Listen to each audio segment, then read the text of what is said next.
Inside Access is back for another episode, and this time we're in and around Jacksonville. We're hitting Dede Westbrook's house. We're also getting talked to kick by Josh Lambo, and we're going to get involved in the community day. Stay tuned. Dede, thanks for letting me into your house. And we wanted to take a step away from the stadium and find out a little bit about what life's like outside of practice, you know what I mean, outside of the dressing room and kind of football in general. So first of all, where did you grow up? You didn't grow up around here, right? No, I'm from Texas originally, Cameron, Texas, a small town near Austin, which is the capital, probably about 30 minutes east of Austin. So it's a very small town, population of 5,000 people. So yeah, like we live, sleep, breathe football out there. Yeah.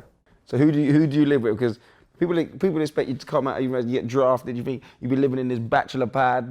No, you've got your little network here. So who do you live with? Who do you hang around with here? So my family is here. So my sister's here. My cousin is here.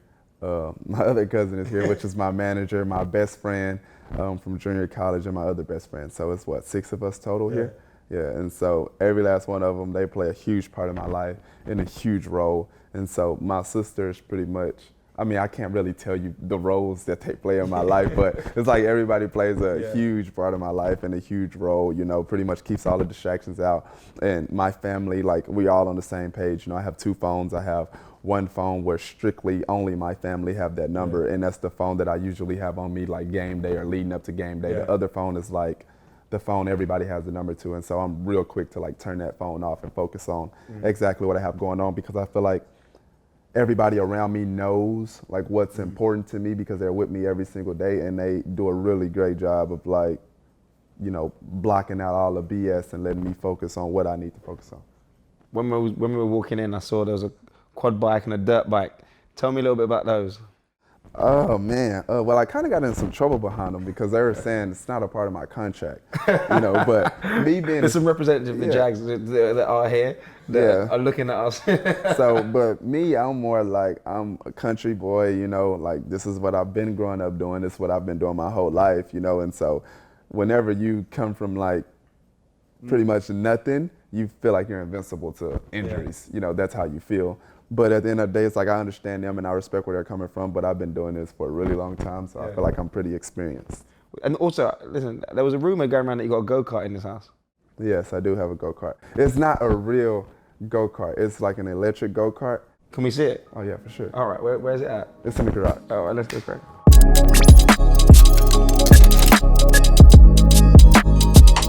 So you pretty much get on it, right? Yeah, okay. I'm getting in the ball. All right. Hang on, the other would way. you mind going this way? Yep. Oh, so I'm spinning it? Yep, now hit the gas. Oh, right, so this is no joke. See? All right. And then you can go and whip it. Shit! This thing is I'm taking this home, by the way. Yes, sir. Oh, it's quick. Yeah, very quick. This is the injury waiting to happen. All right, see you later, bro. I'm going.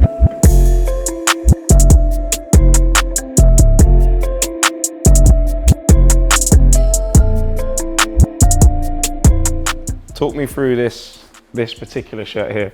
So that's the first Jacksonville Jaguars jersey that I've worn, you know, in game-like situation for the Jaguars. So that's a special jersey to me, and that's why that's the only one here, obviously, because it's more meaningful. Yeah. That's my first NFL jersey, first team, you know, first everything. And so that jersey is very like near and dear to me and my family. What were your family thinking when you pulled this on and you walked out? They said your name, you come through all the cheerleaders. Yeah, so actually the story about it, like it's crazy because everybody is fighting for that one jersey, you know, but I don't think they understand how important that jersey is. So it's been like a lot of family feuds behind like this one jersey because everybody wants it between like obviously my mother, my aunts, you know what I mean? So it's just, I'm gonna keep it. You know what I mean? It's safe forever. Yeah, so it's over there with my safe keep jerseys along with these. So this is crazy. Do you remember the game? For sure, 100%. It's when we played the Cleveland Browns.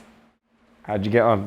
Did you play well? Were you nervous? What were you thinking before you walked? Because obviously you've been in big games. Right. Yeah, I mean, you played with great players already, but this is, I guess, it's a different vibe. Different. At the end of the day, football is football. You know, it never really changes. You just go out there and catch the football. You know, do what you got to do. But different stages, you know what I mean, is like different moment, different situations. You know what I'm saying? Like my first OU game ever. You know, yes, it's still football, but at the end of the day, like I was puking, throwing up. You know what I mean? Like it was bad.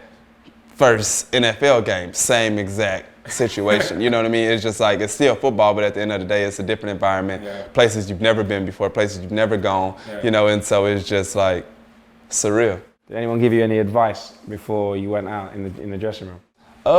Not necessarily. Not necessarily. My family feel like I'm made for the moments now at this point. Like you've been doing it for years, you got it all figured out. Just go out there and play your game and be great. And it's like, yes, I understand like that you could say that. Yeah, but it's harder said than done. You know what I mean? But at the end of the day, you still got to go out there and remember what you've done. So it's just like, for me, after that first play, first 2 plays, after I touch the ball and get tackled, then I'm like, okay, I'm ready to go. It's but until then, you're always going to have those pregame jitters. I don't care who you are. I'm sure Tom Brady gets nervous. Well, I hope so. Otherwise, he's superhuman.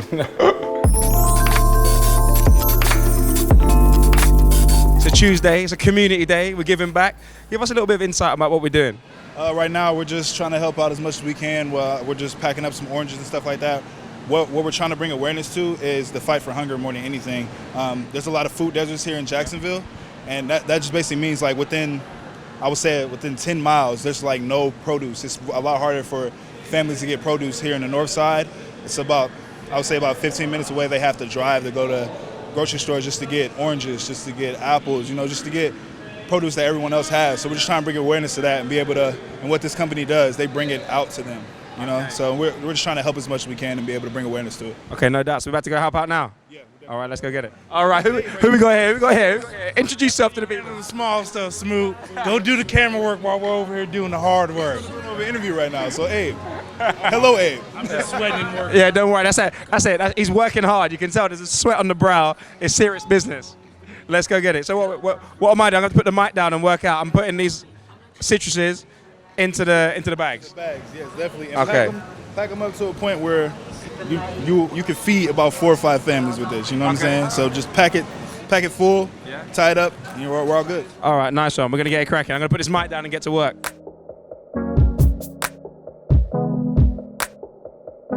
I think I'm working much slower than everyone else in here, so I'm going to have to speed up. Do you come down here? How often do you come down here and kind of help out the local community? I try to do like lots of different things throughout the year. Yeah. Probably, I guess you would say my specialty probably like the military month. I got a lot of family in military, so I always try to do a little extra during that month. Show my support. Okay, nice. And how important is it really just to kind of help the local community? Are you from here or are you from somewhere else? I'm from Georgia, but my hometown like 3 hours away. Okay. But it's always important to give back, because I mean, people spend their hard-earned money supporting us on Sundays and buying merchandise and stuff like that, so it always feels good to come out and give back. No doubt, no doubt. Okay, right, we're going to have a little bag off. We're going to see who can fill up a bag of fruits the quickest with the most sumptuous citruses around, okay? You got this. Easy win. You got beat by a Brit. That's how'd you feel? I'm just happy to give you a win for the cameras. Is that what it is?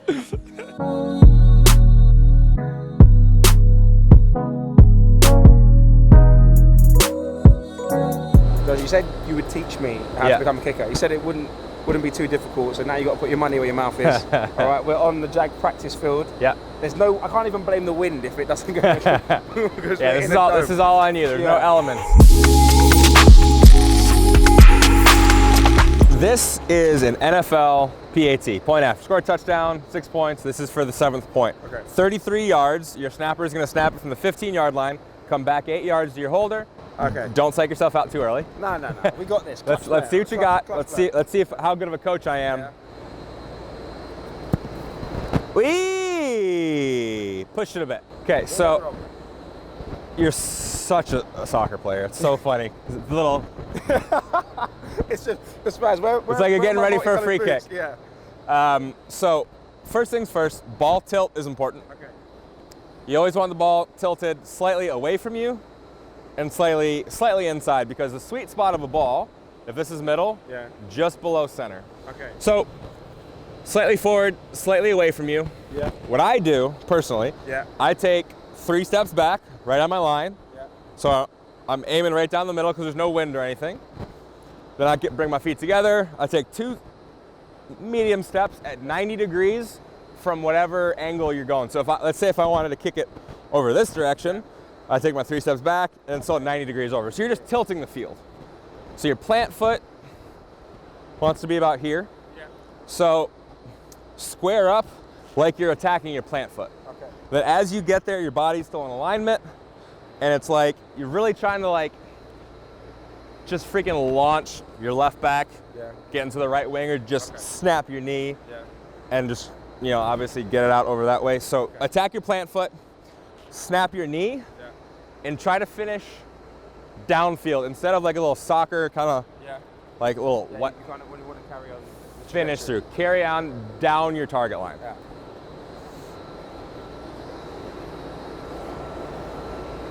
Oh, I feel like. 90 degrees, love it. Yeah. So remember, attack your plant foot Yeah. just below center. Keep your eyes right here. Don't worry about where the ball is gonna go. So don't swing and, oh, did I make it? If I can't learn from you, I can't learn from anyone. So. I believe in you. Don't think of it as kicking a football, just kick it.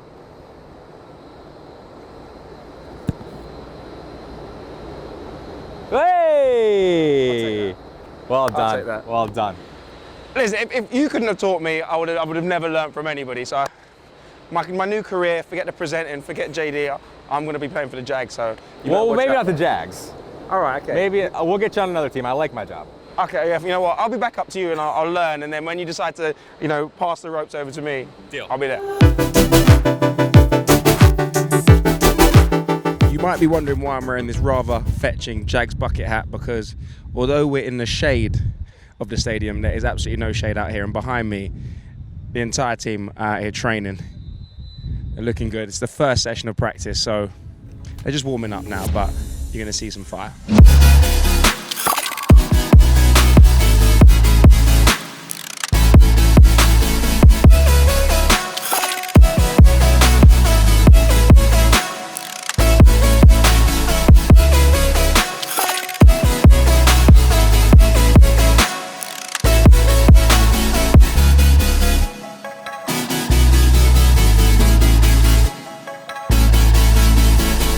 So for a little bit of insight into what's going on here, those guys in the yellow jerseys are acting as the opposition. The quarterbacks are all in red.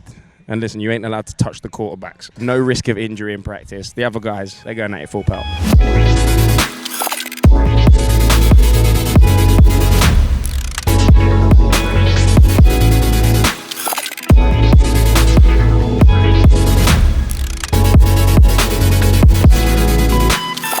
That's it from us here in Jacksonville. That's been Inside Access with the Jaguars. We've explored the dressing room, we've gone to game day, we've been in the tailgate, and not to mention D.D. Westbrook's house, exploring his come up from a college player all the way through to a Jags player. We've even been talked to kick by Josh Lambo and got involved in the community day, but that's not it. We're not over. We're going to head back to London with the Jags and see how they get on at Wembley.